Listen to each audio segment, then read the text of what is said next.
नमस्कार। मैं आज आपके साथ कुछ इन्फॉर्मेशन साझा कर रहा हूँ मोटर ऑडी इंश्योरेंस क्लेम के विषय में।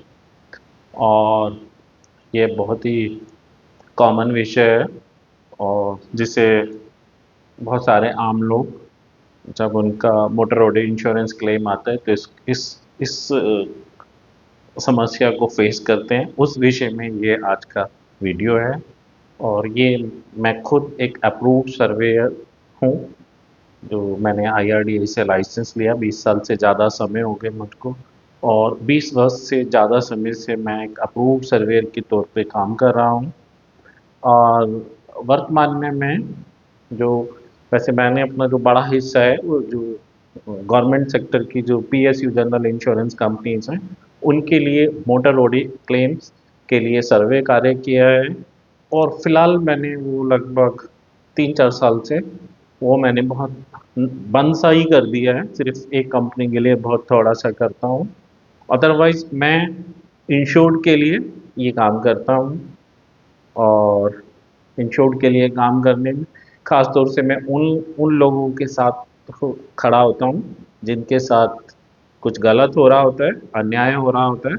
तो जितना भी मुझे ज्ञान है, एक्सपर्टीज़ है, उसका इस्तेमाल करके मैं उनके बीमा क्लेम दिलवाने में या जो भी मुझसे मदद हो सकती है वो मैं करता हूँ या प्रोफेशनल तौर पे करता हूँ। तो और चूँकि मैं मैं एक अलग टाइप का काम करता हूँ। नॉर्मली इस तरीके से अप्रूव सर्वेयर कार्य नहीं करते।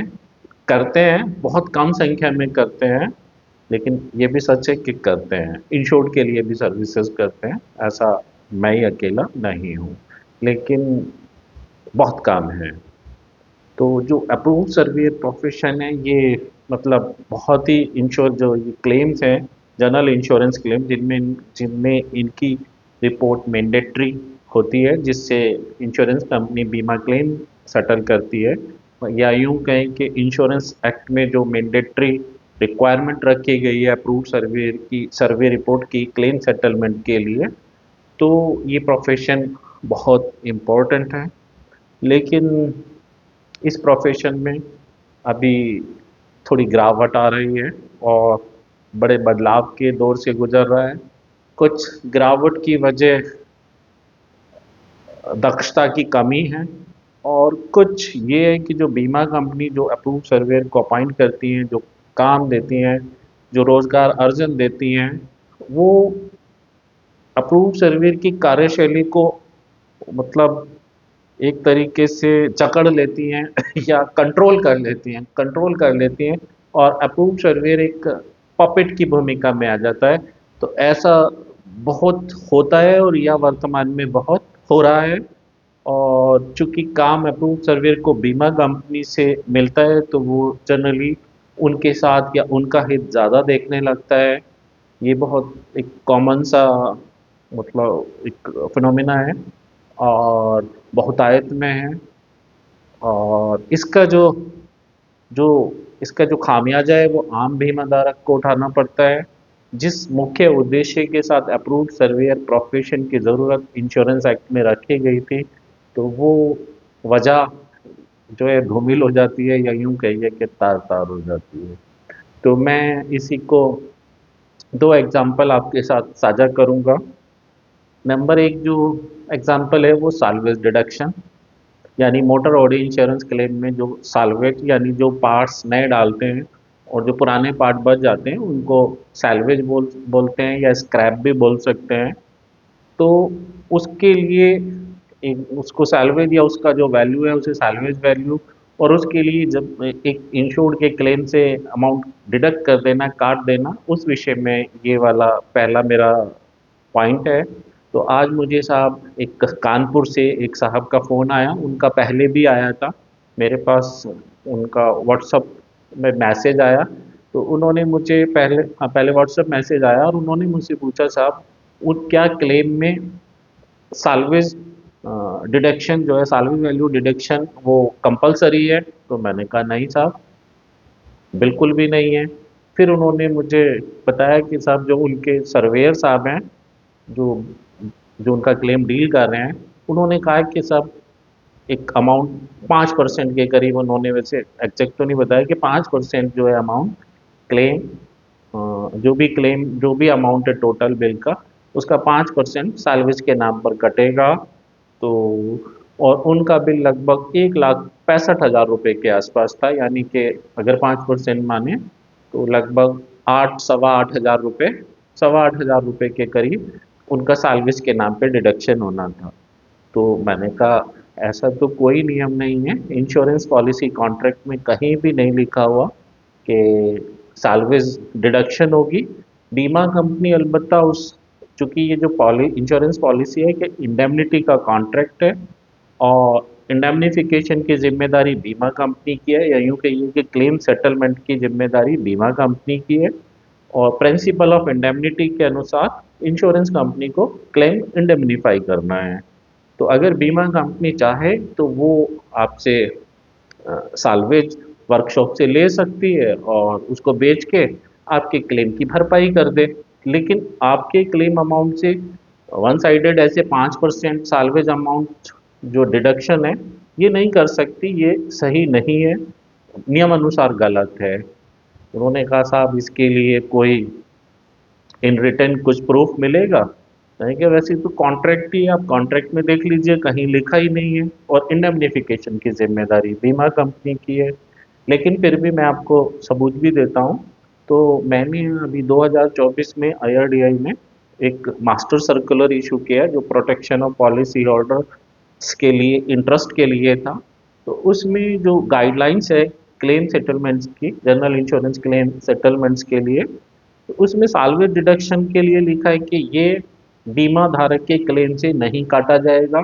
इस साल्वेज डिस्पोजल की जिम्मेदारी इंश्योर्ड की नहीं है। बीमा कंपनी अपनी साल्वेज इंश्योर्ड से ले सकती है और खुद ही निपटान कर सकती है। तो वो मैंने मास्टर सर्कुलर की कॉपी और स्पेसिफिक उस पेज की कॉपी उनको व्हाट्सएप से शेयर कर दी। तो खैर उन्होंने कहा, मैंने कहा आप मेल करके दीजिए और उनसे बोलिए अगर साहब अब भी आपने काटना है तो मुझे या तो कॉन्ट्रैक्ट में दिखाइए या ईमेल पर लिख के दीजिए, जबानी ये चीज़ नहीं चलेगी। फिर मैंने इनसे पूछा साहब आपकी क्लेम में अप्रूव सर्वेयर कौन साहब हैं? तो उन्होंने उनका नाम भी बताया और उनकी ईमेल आईडी बताई। जो ईमेल आईडी थी वो एक इंश्योरेंस कंपनी की, जो लास्ट वाला हिस्सा होता है वो इंश्योरेंस कंपनी के नाम से था। तो मुझे लगा, इस मुझे पता चल गया कि यानी कि जो अप्रूव सर्वेयर हैं या नहीं ये तो नहीं पता, लेकिन जो भी अभी जिन्हें सर्वेयर कहा जा रहा है वो बीमा कंपनी के एम्प्लॉय हैं। हो सकता है वो एम्प्लॉय सर्वेयर हों, यानी लाइसेंस होल्डर हों और बीमा कंपनी में जॉब करते हों। लेकिन यही साहब जो जो बीमा कंपनी के, जो जिन्हें सर्वेयर कहा कह रहा हूं मैं, यही उस क्लेम सेटलमेंट की को डील कर रहे हैं, बीमा कंपनी की तरफ से क्लेम सेटल कर रहे हैं।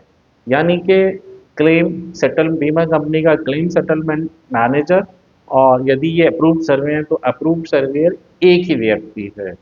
तो जबकि जो सर्वेयर रेगुलेशन 2015-20 है, उसमें दिया, अगर कोई कोड ऑफ कंडक्ट में दिया यदि कोई एम्प्लॉय सर्वेयर है तो वो सिर्फ वो सर्वे का काम, लॉस असेसमेंट और रिकमेंडेशन करेगा, क्लेम सेटलमेंट प्रोसेस में बिल्कुल भी भाग नहीं लेगा। लेकिन जो इस मामले में, अगर वो अप्रूव्ड सर्वेयर थे तो वो सर्वेयर का काम भी कर रहे हैं और बीमा कंपनी की तरफ से as a claim manager claim settlement में भी भाग ले रहे हैं। और अगर वो अप्रूव्ड सर्वेयर नहीं हैं, वैसे अप्रूव्ड सर्वेयर के लिए इसला मेंबरशिप भी मैंडेटरी है, तो वो तो उन पे होगी ही नहीं, क्योंकि इसला इंश्योरेंस कंपनी एम्प्लॉय जो होते हैं उनको मेंबरशिप नहीं देती है। लेकिन अगर मान लीजिए वो बिना उसके भी, उनके पास लाइसेंस है आईआरडीए से मिला हुआ, और वो एक अप्रूव्ड सर्वेयर, चलिए मान भी लेते हैं, और हैं, तो एक तो ये वायलेशन हो गया कि वो मैनेजर और सर्वेयर दोनों भूमिका में, और अगर वो अप्रूव्ड सर्वेयर नहीं है तो तो भी, तो और भी ज़्यादा गलत है, यानी बीमा कंपनी जो है इंश्योरेंस एक्ट का वायलेशन कर रही है। यह क्लेम लॉस 50,000 से ज़्यादा, जिसका 1,65,000 बिल है, उसमें एक अप्रूव सर्वेयर ही नहीं अपॉइंट किया। तो यहाँ अप्रूव सर्वेयर प्रोफेशन को, मतलब, या यूं कहिए कि बीमा कानून का और सर्वेयर रेगुलेशन 2015 डैश का -20 का खुलेआम उल्लंघन किया जा रहा है, जो गलत है। और अगर वो सर्वेयर हैं तो वो सही से इंश्योरेंस पॉलिसी कॉन्ट्रैक्ट के अनुसार लॉस असेसमेंट रिकमेंडेशन नहीं कर रहे और अपनी भूमिका को सही से नहीं निभा रहे, तो ये गलत है। और ये आजकल बहुत सारी कंपनी में है कि अप्रूव्ड सर्वेयर को एम्प्लॉय रख लिया, वही सर्वेयर है और वही क्लेम मैनेजर है, तो ये बहुत ही गलत तरीका है। अब मैं एक दूसरा उदाहरण बताता हूँ। पॉइंट 2 समझिए इसको। ये मुझे रात मेरे एक मित्र हैं, उन्होंने मुझे एक दूर शहर से रात 11 बजे फ़ोन करके और व्हाट्सएप मैसेज करके मुझे इन्होंने एक सर्वे रिपोर्ट भेजी अपने से संबंधित क्लेम की, और पूछा क्या यह साहब सही है। तो मैंने रात 11 सवा 11 बजे उसको अपने मोबाइल में खोला और चेक किया। वो साहब एक वो भी निजी क्षेत्र की बीमा कंपनी से एक क्लेम केस था। सर्वेयर साहब ने उस क्लेम को लास्ट में क्लेम रेपुटेशन के लिए रिकमेंडेशन की थी, इनएडमिसिबल क्लेम के लिए रिकमेंडेशन की थी। और उनका जो आधार था, उनका कहना था miss representation of insurable interest insured की साइड से, और उसका आधार उन्होंने फैक्ट फाइंडर की कोई रिपोर्ट बताई थी। यानी कि ये जो अप्रूव्ड सर्वेयर साहब थे, ये लाइसेंस होल्डर थे, इनका सर्वेयर लाइसेंस भी था, उस रिपोर्ट में प्रॉपर सर्वे रिपोर्ट थी, लेकिन इनका जो क्लेम को इनएडमिसिबल बताने की वजह थी, वो अपनी सर्वे निरीक्षण आधार नहीं था, बल्कि कोई सो कॉल्ड फैक्ट फाइंडर की कोई अनाम जो भी जिसका कोई जिक्र नहीं, उस रिपोर्ट का आधार था कि उसने बताया कि साहब इसमें इंश्योरेबल इंटरेस्ट का मैटर, इंश्योरेबल इंटरेस्ट नहीं है। तो ये बड़ा ही अजीब था। पहली चीज़ तो ये जो फैक्ट फाइंडर है, ये कोई लीगल एंटिटी नहीं है। इंश्योरेंस एक्ट के तहत कोई भी फैक्ट फाइंडर नाम के संस्था नहीं होती है, ना ये फैक्ट फाइंडर कोई प्रमाणिक संस्था एंटिटी है, और ना इनकी जो रिपोर्ट है वो कोई बीमा कानून के तहत कोई प्रमाणिक रिपोर्ट है। वो बीमा कंपनी उस विषय पे उस फैक्ट फाइंडर की रिपोर्ट से या कैसे क्या डिसीजन ले, वो बीमा कंपनी का अपना डिसीजन है, बीमा कंपनी ले सकती है। लेकिन एक अप्रूव्ड सर्वेयर जो इंडिपेंडेंट अप्रूव्ड सर्वेयर था, वो एक fact finder, so called fact finder की रिपोर्ट को आधार मानकर उसने क्लेम इनएडमिसिबल बताया सर्वे रिपोर्ट में, जबकि और उसमें इंश्योरेबल इंटरेस्ट का मिसिंग होना बताया, जबकि ऑन पेपर या ऑनलाइन चेक करने पे भी वो गाड़ी इंश्योर्ड और इंश्योरेंस, जो इंश्योरेंस पॉलिसी और आरसी में इंश्योर्ड और गाड़ी मालिक का नाम एक ही था। यदि हम मोटर व्हीकल एक्ट में ओनर की परिभाषा पढ़ें तो उसमें मालिक वो है जिसका नाम गाड़ी के रजिस्ट्रेशन सर्टिफिकेट पर है। और तो फिर साहब जब गाड़ी का मालिक आरसी में और इंश्योरेंस पॉलिसी में एक है, तो इंश्योरेबल इंटरेस्ट कहाँ से मिसिंग हो गया? गाड़ी तो कहीं बिकी ही नहीं, गाड़ी तो एक ही नाम पे है, आरसी में भी और इंश्योरेंस पॉलिसी में भी। अब वो फैक्ट फाइंडर ने क्या आधार दिया क्या नहीं दिया, ये तो हम नहीं पता, ना उसका कोई था। लेकिन जो अप्रूव्ड सर्वेयर जो एक लीगल एंटिटी है, जिनकी रिपोर्ट एक लीगल डॉक्यूमेंट है, उन्होंने कोई इसके लिए आधार ही नहीं दिया। भाई अगर कुछ है भी तो आधार दें।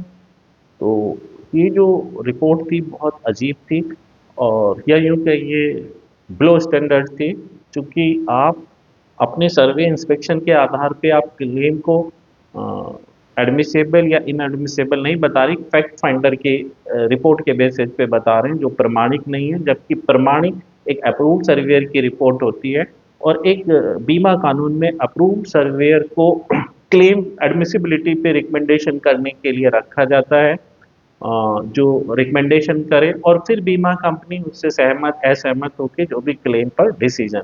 लेकिन यहाँ तो अप्रूव सर्विस साहब अपनी भूमिका ही नहीं निभा रहे थे, फिर उनका क्या रोल? उन्होंने तो एडमिसिबिलिटी पे अपने अपने बेसिस पे कोई डिसीजन ही नहीं लिया, फैक्ट फाइंडर की रिपोर्ट पे लिया। हाँ, अगर वो नहीं ले पा रहे थे, कैपेबल नहीं थे या जो भी वजह थी, तो ना लेते, मना कर देते, कुछ भी नहीं लिखते, छोड़ देते कि मैं नहीं कर पाया साहब, या मुझे ये प्रॉब्लम आई। लेकिन आपने फैक्ट फाइंडर जो गैर प्रमाणिक, जिसकी रिपोर्ट गैर प्रमाणिक, उसके बेसिस पे आपने इंश्योरेबल इंटरेस्ट का मिसिंग बताया, और उसका कोई भी एविडेंस या प्रूफ नहीं दिया, जबकि इंश्योरेंस पॉलिसी और आरसी में ऑनर एक ही था। तो ये जिसे मैंने सर्वे रिपोर्ट को ब्लड स्टैंडर्ड कहा, तो ये दूसरा एग्जाम्पल था। तो ये जो मैंने आज दो अप्रूव्ड सर्वेयर कहिए, मैं उनको भी अभी सर्वेयर ही मान लेता हूँ और ये अप्रूव्ड सर्वेयर। तो जो मेरा प्रोफेशन है अप्रूव्ड सर्वेयर प्रोफेशन, उस हमें अपना स्तर सुधारना होगा, कॉन्ट्रैक्ट के अनुसार ईमानदारी से, निष्पक्षता से और विशेषज्ञता से काम करना होगा। तभी समाज में हमारी प्रोफेशन की रेस्पेक्ट बढ़ेगी, मांग बढ़ेगी। लेकिन अगर हम अपना काम सही से नहीं करेंगे, नियमों के अनुसार नहीं करेंगे और जिस अपेक्षा से हमारा प्रोफेशन को रखा गया था, तो हमारी दुर्गति होगी। हमें लोग रेस्पेक्ट नहीं करेंगे, हमें पूछेंगे नहीं भाई एक अप्रूव्ड सर्वेयर और एक नॉन अप्रूव्ड सर्वेयर के काम की क्वालिटी में फ़र्क क्या है, वो फ़र्क नज़र ही नहीं आएगा। जैसे कि जो ये साहब थे जिनकी सेकंड रिपोर्ट थी, उन्होंने साहब बिना अपनी इंस्पेक्शन के बेसिस पे उस क्लेम को इनएडमिसिबल बताया एक फैक्ट फाइंडर की। तो यानी कि आपसे ज़्यादा इम्पोर्टेंट तो फैक्ट फाइंडर हुआ और वो एडमिसिबिलिटी पे डिसीजन ले रहा है। और जो पहला क्लेम जिसमें सैलवेज का 5% डिडक्शन, यानी आप बिल्कुल लॉजिकल नहीं हो और आपको नियम कायदे कानून ये क्लेम इंडेमनीफाई करने की जानकारी नहीं है, ये भी आपकी अक्षमता को जताता है। तो इसलिए हमें सुधार लाना चाहिए। ये कोई मैं किसी स्पेसिफिक उसके लिए नहीं कह रहा, मैं खुद अप्रूव्ड सर्वेयर प्रोफेशनल हूँ। मैं चाहता हूँ ये प्रोफेशन तरक्की करे और लोगों के काम आए, समाज में योगदान दे और सही दिशा में जो है आगे बढ़े। जो फिलहाल जिसमें अभी मतलब बहुत ज़्यादा दिक्कत है और इसमें सुधार की ज़रूरत है। और जो लोग हैं चूँकि पीड़ित दूसरे लोग होते हैं, आम बीमा धारक हो जाता है, जैसे पहले वाले उसमें, तो उनको अब पता चल गया तो वो पीड़ित नहीं रह लेंगे। वो मैं मुझे अच्छा लगता है कि मेरा वीडियो देख के उनको 8,000 रुपये ही बचेंगे या 8,500 या 8,25,000 या 7,000 जो भी सैलवेज के नाम पे जो डिडक्शन हो रहा था, तो वो बहुत अच्छा है। और जो दूसरे हैं उनको तो खैर मैंने इस विषय में बहुत सारे कोर्ट के डिसीजन दिए, इंश्योरेंस ombudsman के भी डिसीजन दिए, फाइट करेंगे आज नहीं तो कल वो क्लेम उनका मिल जाएगा। तो आज के वीडियो में यही इन्फॉर्मेशन थी। अब इसको विराम देते हैं, फिर आगे मिलते हैं अगले वीडियो में। नमस्कार।